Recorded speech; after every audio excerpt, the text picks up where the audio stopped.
لیکن بڑی دیر ہو چکی تھی۔ پروین شاکر اپنے خوبصورت الفاظوں میں بیان کرتی ہے۔ اس عمر کے بعد اس کو دیکھا، آنکھوں میں سوال تھے ہزاروں، ہونٹوں پہ مگر وہی تبسم،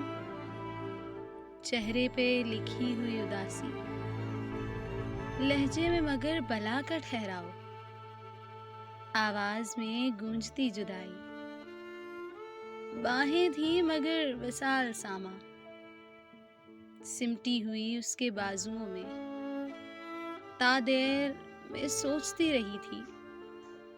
کس ابر گریز پا کی خاطر